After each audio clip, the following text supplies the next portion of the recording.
రైటిక మంత్రివర్గ కూర్పుపై చంద్రబాబు ఫోకస్ పెట్టారు. ఎవరిని నొప్పించకుండా ఆచితూచి వ్యవహరిస్తున్నారు. సామాజిక సమీకరణాలు, సీనియర్లతో పాటు పార్టీకి నిబద్ధతగా ఉన్నవారికి ప్రాధాన్యం ఇచ్చేలా ప్లాన్ చేస్తున్నారు.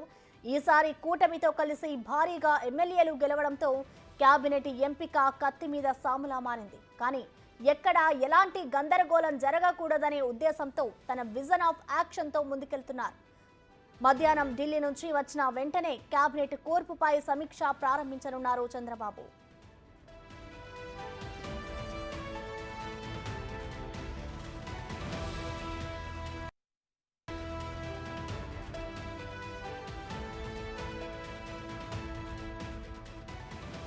కేబినెట్ లో జనసేన అధినేత పవన్ కు ఇచ్చే పదవిపైన యావత్ రాష్ట్రం ఉత్కంఠగా చూస్తోంది. కూటమిలో కీలకంగా పనిచేస్తున్న జనసేనకు అన్యాయం జరగకుండా ఉండేలా చంద్రబాబు పటిష్ట ప్రణాళిక సిద్ధం చేసినట్లు తెలుస్తోంది. ఇప్పటికే పవన్ తో పాటు బీజేపీ నేతలతోనూ చంద్రబాబు చర్చించారు. పవన్ కు డిప్యూటీ సీఎంతో పాటు కీలక మంత్రి పదవి ఇవ్వనున్నట్లు పార్టీ వర్గాల్లో ప్రచారం జోరందుకుంది. కొత్తగా గెలిచిన ఎమ్మెల్యేలకు అవకాశం ఇవ్వనున్నారు. ఈసారి రాష్ట్ర కేబినెట్ లో మహిళలకు బెర్తులు కేటాయించినట్లు తెలుస్తోంది. జనసేనకు 3-4 మంత్రి పదవులు దక్కే సూచనలు కనిపిస్తున్నాయి.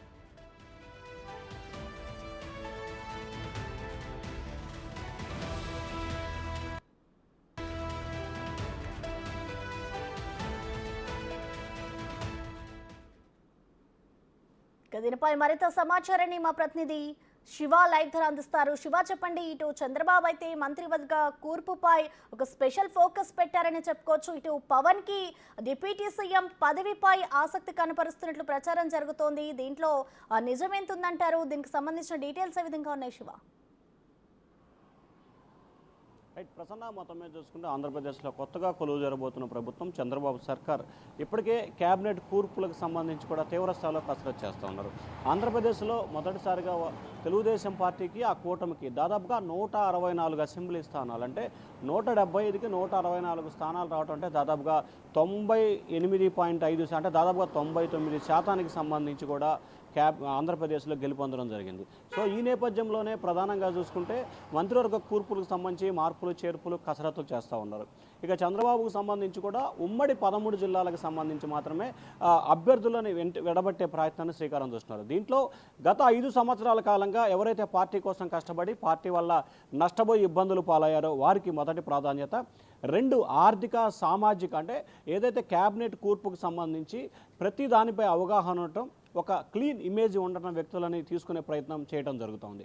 దాంతోపాటుగా 3వ అంశానికి సంబంధించి ఆంధ్రప్రదేశ్పై పూర్తి స్థాయిలో పట్టు, అలాగే ప్రతిపక్షాలు చేస్తున్న వాటిని తీవ్ర స్థాయిలో నిరోధించడం, అంటే జవాబు ద్వారానే, అక్కడ వేరే రకంగా కాకుండా జవాబు ద్వారానే కట్టడి చేసే ప్రయత్నం. ఇక మరొక అంశానికి సంబంధం చూసుకుంటే జనసేన, భారతీయ జనతా పార్టీకి కూడా కేబినెట్లో అవకాశాలు ఇచ్చే అవకాశాలు కనిపిస్తున్నాయి.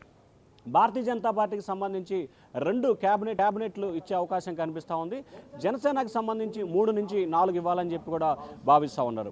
అయితే జనసేన ఎక్కడెక్కడ నుంచి ఆశిస్తుందో ఆ లిస్టు ఫైనల్ అయిన తర్వాత, అంటే జనసేన బీజేపీ ఇద్దరు కలిపి కూడా దాదాపుగా 5 నుంచి 6 మంత్రివర్గ స్థానాలు ఇచ్చే అవకాశం ఉంది. వారు ఎక్కడ ఆశిస్తున్నారు, ఎవరెవరిని ఆశిస్తున్నారు డేటా తీసుకున్న తర్వాత ఆ జిల్లాల పరిమితి, అక్కడున్న సామాజిక సమీకరణలు బేరేజ్ వేసుకొని తెలుగుదేశం పార్టీకి సంబంధించిన మంత్రివర్గాన్ని ఎంపిక చేసే అవకాశాలు కనిపిస్తున్నాయి.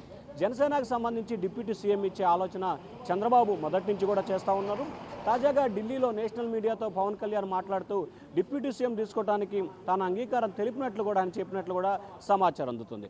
ఇక ఎస్సీ, ఎస్టీ, బీసీ మైనార్టీలతో పాటుగా మహిళలకి ఎక్కువ ప్రాతినిధ్యం ఇవ్వాలని చెప్పి కూడా చంద్రబాబు ఆలోచన చేస్తూ ఉన్నారు. దాంతోపాటుగా యువకులకి, అంటే దాదాపుగా చంద్రబాబును తీసివేస్తే 24 నుంచి 25 మంది మంత్రివర్గంలో ఉండే అవకాశం కనిపిస్తోంది. వీరిలో మహిళలకు సంబంధించి దాదాపుగా 6 స్థానాలు ఇవ్వాలని చెప్పి చంద్రబాబు ఆలోచన చేస్తూ ఉన్నారు. అలాగే యువకులకి 8 నుంచి 10 మంది యువకులకి, దీంట్లో మహిళలకి అలాగే పురుషులకు కలిపి కూడా ఒక 8 నుంచి 10 స్థానాలు ఇవ్వాలని చెప్పి కూడా ఆలోచన చేస్తూ ఉన్నారు.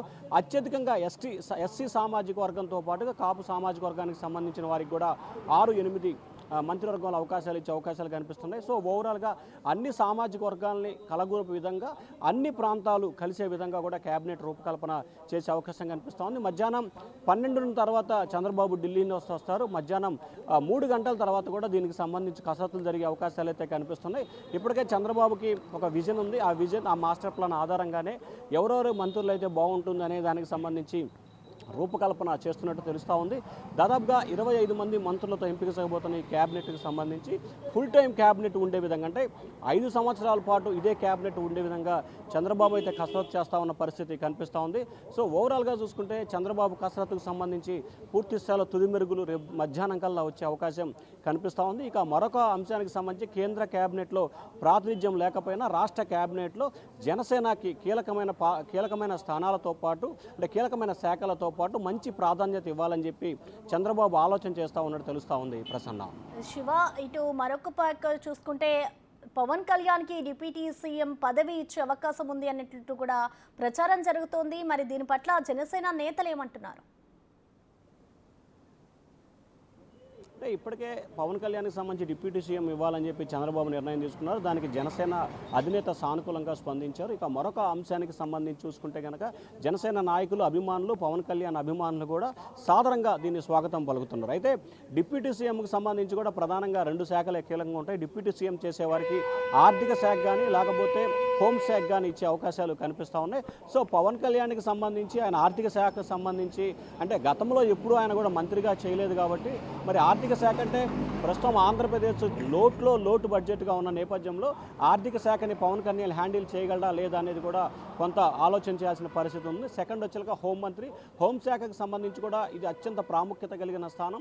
పైగా ఈ శాఖకు సంబంధించి కూడా చాలా సీనియర్ నేతలు, చాలా ఇంపార్టెంట్ పర్సన్ ఉంటారు. ఎందుకంటే రాష్ట్ర భవిష్యత్తు అంతా కూడా హోంశాఖ కంట్రోల్లోనే ఉంటుంది. సీఎం తర్వాత అత్యంత ప్రాముఖ్యత కలిగిన శాఖ హోంశాఖ. మరి పవన్ కళ్యాణ్కి హోంశాఖ ఇవ్వాలని చెప్పి కూడా ఒకవైపు నుంచి జనసేన నేతల నుంచి కూడా ఒక ప్రతిపాదనలు వస్తున్నాయి. అయితే మరి పవన్ కళ్యాణ్ ఏ శాఖ వైపు మొగ్గు చూపుతారు ఏంటి అనే దానికి సంబంధించి అయితే పవన్ కళ్యాణ్కి పూర్తి స్థాయిలో ప్రయారిటీ ఇచ్చినట్టు తెలుస్తూ ఉంది. అయితే డిప్యూటీ సీఎం ఇవ్వడానికి అయితే మాత్రం చంద్రబాబు సానుకూలంగా స్పందించారు. ఒక దశలో తన బదులు వేరే వాళ్ళకి ఇవ్వాలని చెప్పి పవన్ కళ్యాణ్ సూచన చేసినట్లు కూడా ప్రచారం జరుగుతూ ఉంది. మరి నిన్న ఢిల్లీలో పవన్ కళ్యాణ్ మాట్లాడినప్పుడు మాత్రం తనకే ఇస్తారు, అవకాశం ఉంది, ఖచ్చితంగా నేను స్వాగతిస్తానని చెప్పి ఆయన కూడా చెప్పిన పరిస్థితి కనిపిస్తూ ఉంది.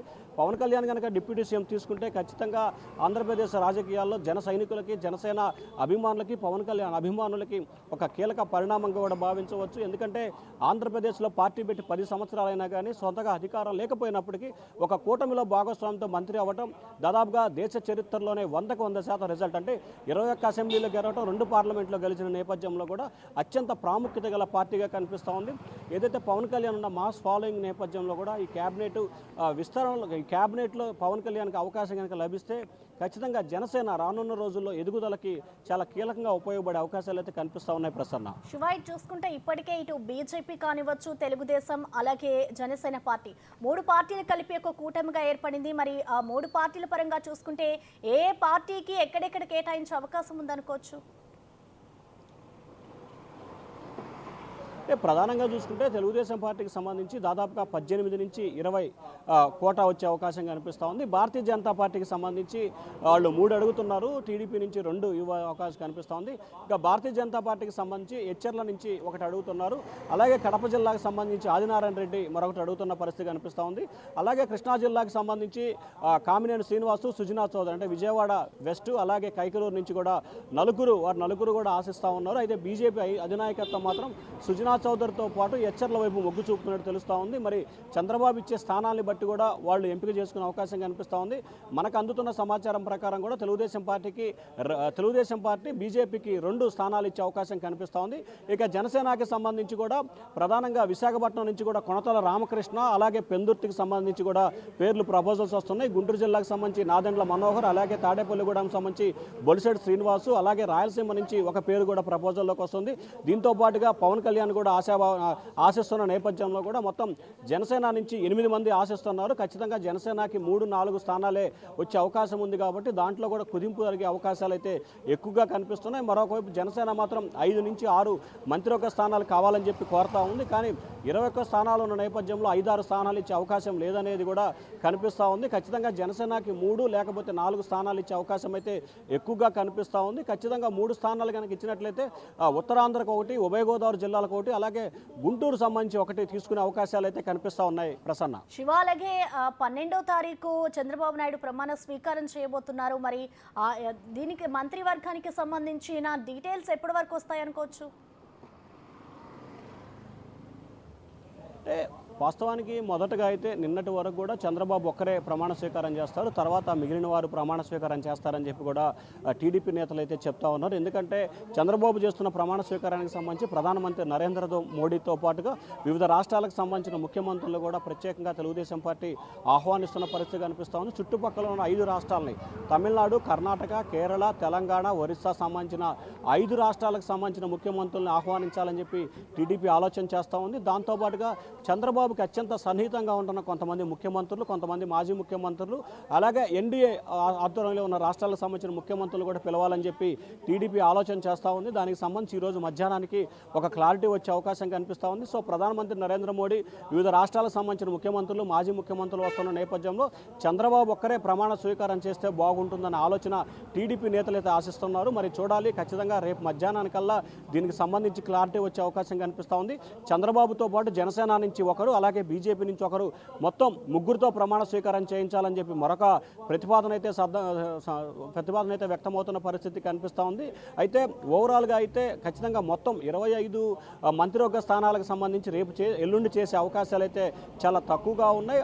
వచ్చే చంద్రబాబు ఒక్కరా, లేకపోతే మిగిలిన 3-4 కలుపుకొని మంత్రులుగా ప్రమాణ స్వీకారం చేస్తారా అనే దానికి సంబంధించి అయితే టీడీపీ కసరత్తు చేస్తాం. దానికి సంబంధించిన క్లారిటీ మధ్యాహ్నం చంద్రబాబు ఢిల్లీ నుంచి వచ్చిన తర్వాత సమావేశం నిర్వహిస్తారు. ఆ సమావేశంలో కొన్ని కీలకమైన నిర్ణయాలు తీసుకునే అవకాశం కనిపిస్తోంది. రేపు టీడీఎల్పీ సమావేశం జరుగుతున్న నేపథ్యంలో అక్కడే దాదాపుగా రేపు సాయంకాలమే పూర్తి స్థాయిలో క్లారిటీ వచ్చే అవకాశాలు అయితే కనిపిస్తూ ఉన్నాయి. Prasanna. Right, thank you Shiva.